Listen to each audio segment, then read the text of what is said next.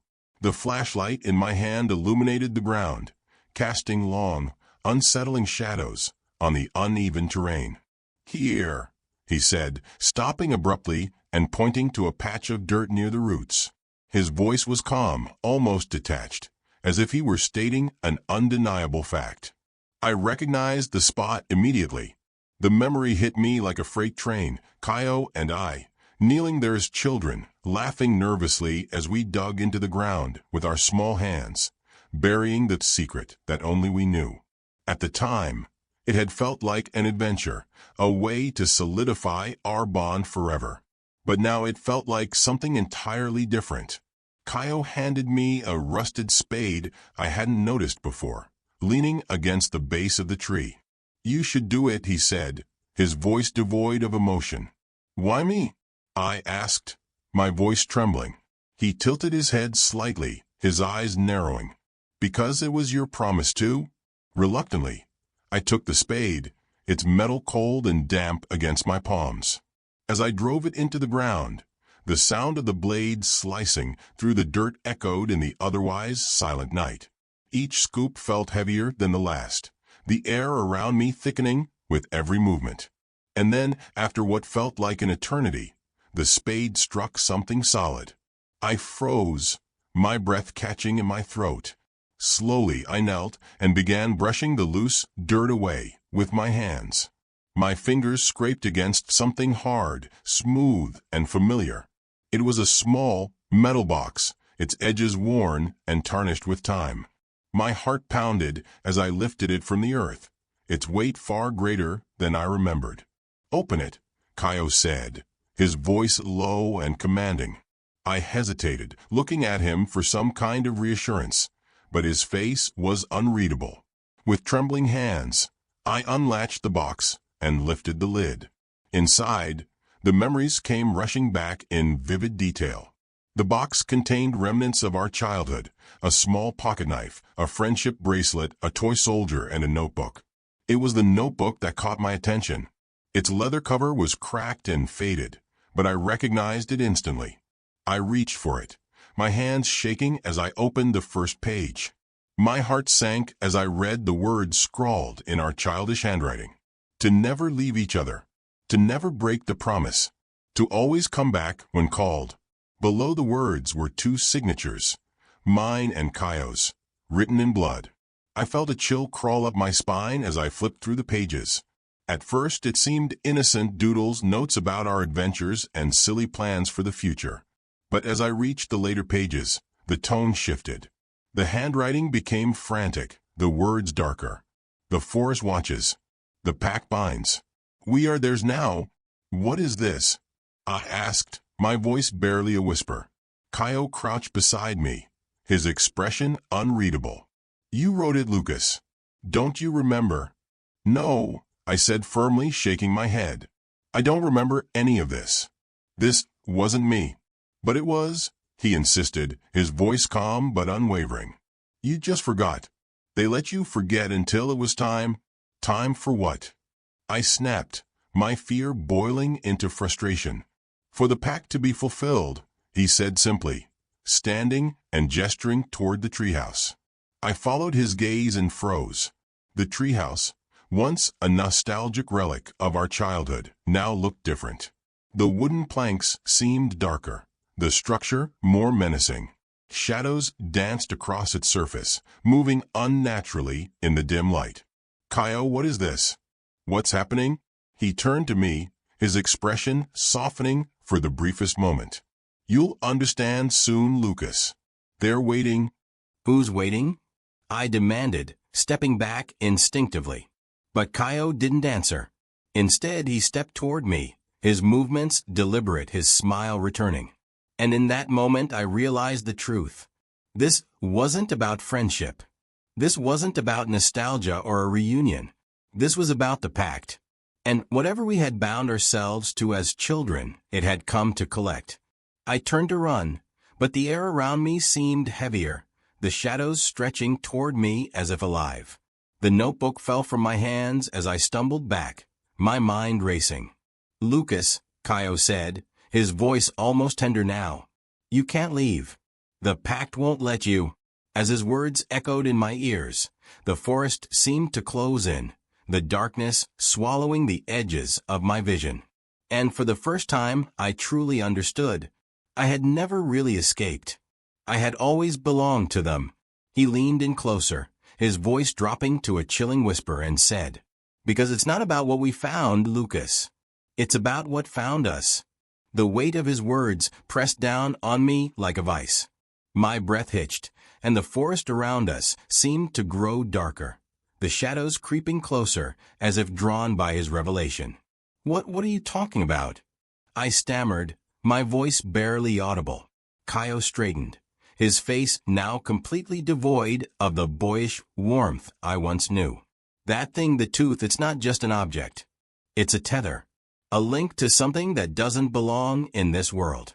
And it's been waiting for us to come back." I stumbled back a step, my legs trembling as the truth began to take shape in my mind. The flashes of memory returned, sharper now, us digging in the forest as children, finding something buried, a strange, jagged object that shimmered unnaturally in the dim light. I remembered Kaio picking it up, his eyes wide with a mix of wonder and fear. But there was more. I remembered a feeling, a presence in the forest that night, the way the air grew colder, heavier, as if something was watching us. I remembered the whispers, faint and unintelligible, but unmistakably real. "You felt it too," I said, the words tumbling out before I could stop them. Kaio's expression darkened, his lips curling into a sinister smile. "Oh, I felt it, Lucas. We both did. But you chose to run, to forget. I stayed. I listened." "Listened to what?" I demanded, though I wasn't sure I wanted to hear the answer. "To it." His voice was almost reverent now. "It spoke to me, Lucas. It told me what it wanted, what it needed. And now it's your turn." "No," I said, shaking my head as I backed away. "This isn't real. This is some kind of sick game, Kaio. You're messing with me." He laughed, the sound low and hollow, echoing unnaturally through the trees. "You still don't get it, do you? This isn't a game. This is the pact we made. And now it's time to fulfill it." The ground beneath us seemed to shift, the dirt rippling as if something massive was stirring below. My grip on the box tightened, the tooth inside feeling impossibly heavy. "What do you mean, fulfill it?" I asked, my voice trembling. Kaio stepped closer, his eyes glinting with an otherworldly light. "We promised, Lucas. We swore to always come back, to never leave it behind. And now it wants what we owe it." "No," I said again, my voice cracking. "We were kids. We didn't know what we were doing." "It doesn't matter," he replied coldly.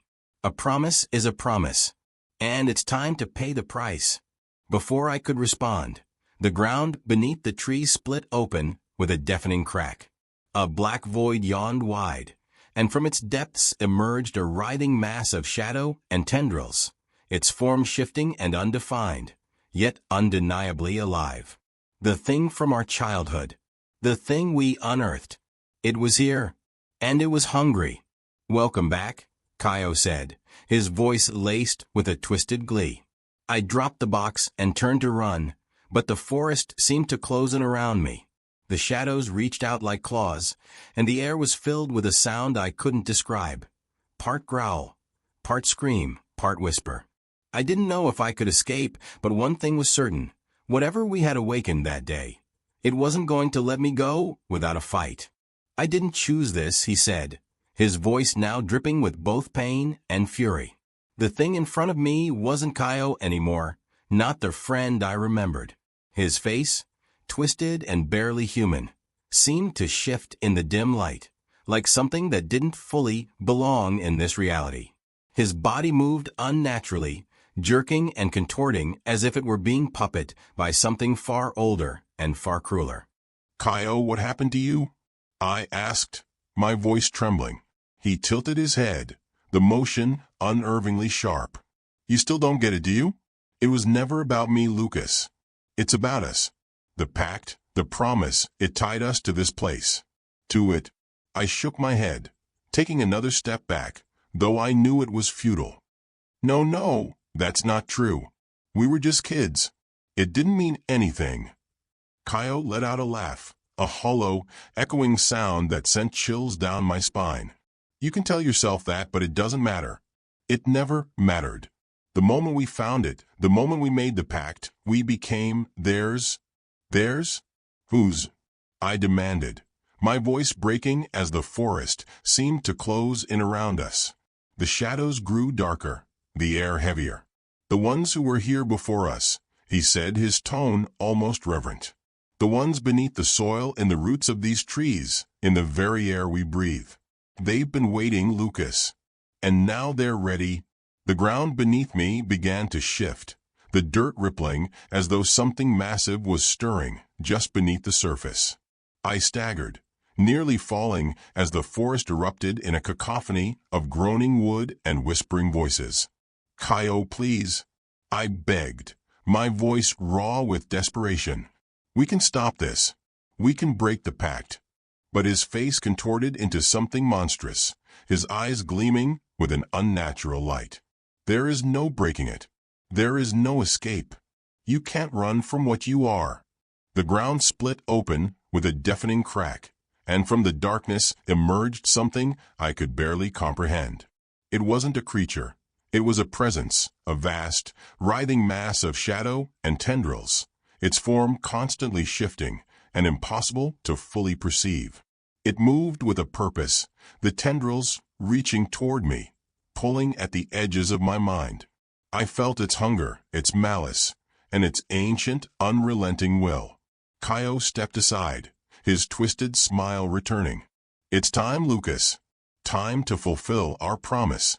I turned and ran, my legs moving on instinct despite the weight of the air pressing down on me.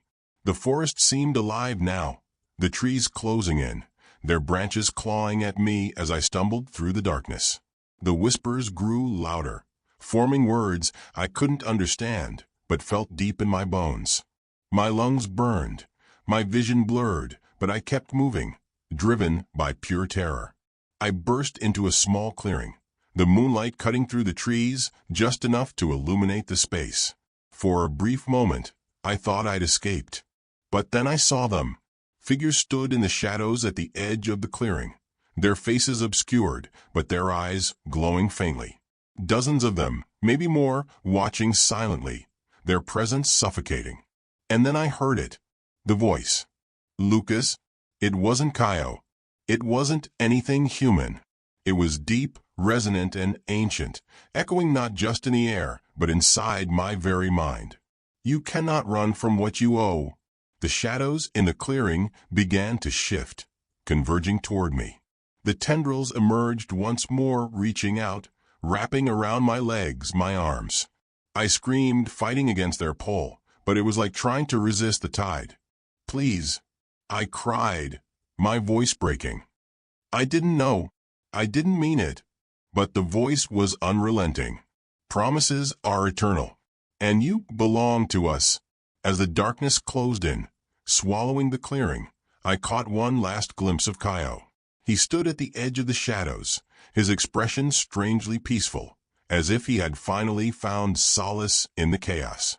"Don't fight it, Lucas," he said softly, his voice almost kind. "It's easier that way." And then everything went black. The forest trapped me. It changed me. And now it wants you too. I tried to back away, but again I felt the roots wrapping around my ankles, preventing me from moving. Kaio stepped forward, his figure imposing against the surreal backdrop of the forest. "You should have stayed away, Lucas. But now it's too late. She's already seen you, and she won't let you go." My heart felt like it wanted to explode. The truth was clear now. The forest was more than a place. It was something alive, something hungry. And I had just fallen into the trap. The forest around us seemed alive, pulsing with an energy that made my skin crawl. The sound of creaking would made me look back, and the treehouse, which had once seemed like an old and fragile structure, now swayed impossibly. Each board seemed to emit a sound that wasn't just wood, but a wail, as if the tree itself was screaming. "Do you feel that, Lucas?" Kaio asked, his voice now deep, reverberating in a way that didn't seem natural. "She's awake, and she's hungry." My body froze as I watched him transform before my eyes. His eyes, which had once been black holes, now glowed an intense red, like live coals. His smile, already disturbing before, seemed to stretch beyond what any human face should be capable of. His every movement seemed disconnected, almost like a marionette being controlled by invisible forces. "Kaio, what's happening to you?" My voice came out louder than I expected, but I couldn't hide my fear. "This isn't about me," he replied, tilting his head sideways, like a predator examining its prey. "It never was. It's about us, Lucas. About the pact we made. You've forgotten, but she never does." "She? Who are you talking about?" I asked, even though I already felt that I didn't want to hear the answer. He took a step forward, and the ground beneath me seemed to shake. "The forest. The spirit that lives in it. The pact we made as children connected us to it.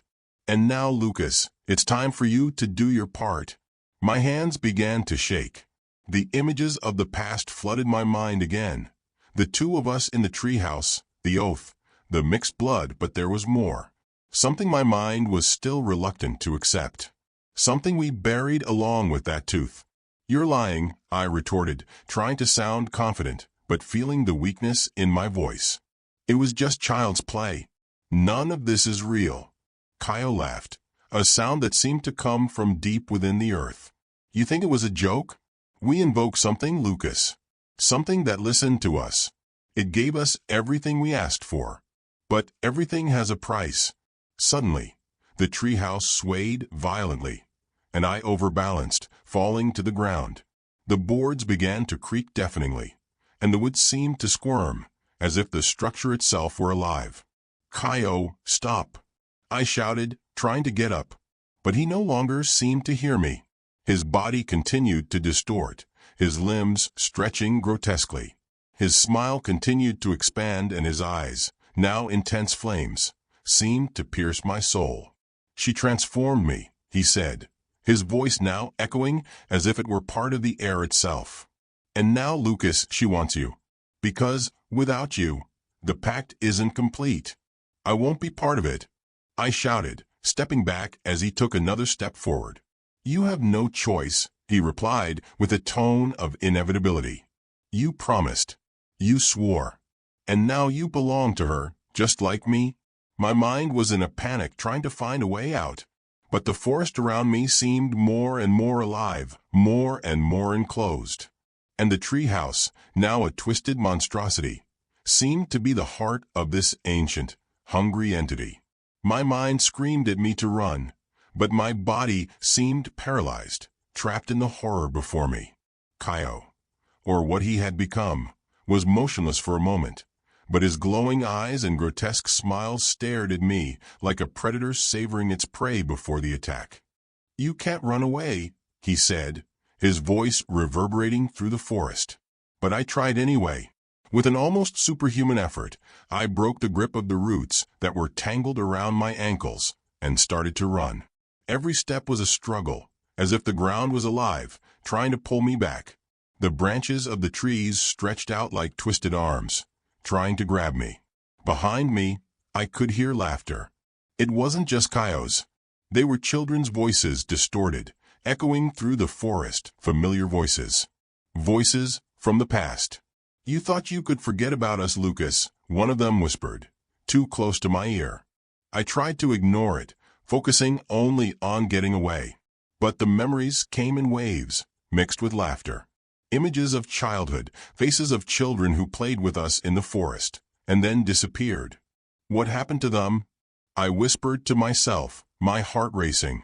The laughter grew louder, as if mocking my question. "You know," a voice murmured behind me. I didn't look back. I couldn't. All that mattered was getting out of there, finding an exit. But it seemed impossible. The trees closed in around me, roots rising from the ground, shadows of the leaves dancing in impossible ways. Every time I thought I was nearing an exit, the forest shifted, pulling me back to the center of the nightmare. "You belong to her now," Kaio's voice screamed, loud and fierce. "No," I shouted, forcing myself forward, stumbling over roots and branches. My body was exhausted, but adrenaline kept me moving. Finally, a beam of light appeared in the distance. A clearing. It was the way out.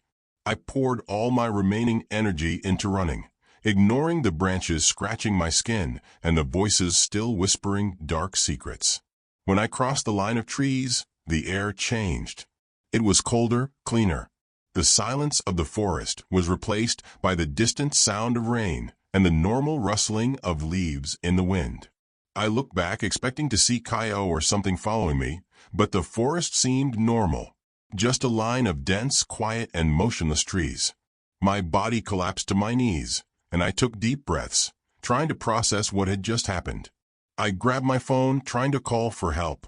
But when I unlocked the screen, something made me freeze. The message. Kaio's message was gone. I scrolled up and down, checking the history, searching for any trace of it. Nothing. It was as if it had never existed. And then something even stranger struck me. Kaio's number. It wasn't in my contacts. There were no records, no proof that he had ever sent me anything. My hands started trembling as a chilling realization crept into my mind. Kaio, he never left the forest. He was never outside of it. I looked back at the trees. The silence felt heavier now, as though the forest itself was watching me. I stood up, taking a deep breath. I needed to leave, to get as far away from that place as I could. But as I walked away, one last thing haunted me. In the depths of my mind, a voice whispered, soft and filled with certainty. "You will never truly escape, Lucas. She will always be with you." The days that followed were a confusing haze. No matter how hard I tried to return to normal, something was different. Every sound, every shadow around me seemed loaded with meaning, as if the world around me was no longer the same. At night, the silence was the worst. When I lay in bed, trying to erase the events of the forest from my mind, the whispers would begin. Faint at first, almost like the wind, but soon they became clear. "You still owe the forest." My eyes would snap open, but the room was empty. I told myself it was just my mind playing tricks on me, a consequence of the trauma. But the whispers persisted, growing clearer each time. "You made a promise, Lucas." On the third night, as the whispers echoed through the darkness, something changed. My hand started itching intensely. I turned on the bedside lamp and looked at it. My breath caught. There was a mark. It was a strange symbol, one I didn't recognize at first. But the longer I stared at it, the more it reminded me of something I'd seen before. On Kaio's arm, that same mark had been etched into his skin, glowing faintly as he stared at me in the forest. "It can't be," I whispered, my voice barely audible. But the mark was there, engraved into my flesh like a reminder of something I could not escape. Something I couldn't ignore. The whispers intensified, You belong to her now. There's no way out. I squeezed my eyes shut, trying to block out the voice. But even then, the words echoed inside my mind. It was as if the forest had left a part of itself in me, a fragment that would never let me forget. I tried washing my hand, scrubbing the mark with all my strength, but it was useless. It remained permanent, like a scar from a pact that should never have been made. That night, as I stared at the mark, a thought occurred to me. A question that became impossible to ignore. Can the past truly be buried, or does it always come back to collect its price? As the room grew darker, the whispers lingered, leaving behind one clear message. What is buried, Lucas, never stays buried forever. So, if a childhood friend invites you to relive old memories, think twice. Maybe what you left behind is waiting to return in a way you could never imagine. If you like this video, don't forget to like, comment, and subscribe to the channel. Your participation is essential for us to continue bringing more stories like this. Activate the bell so you don't miss the next videos, and remember, sometimes, the mystery is closer than we think. See you next time.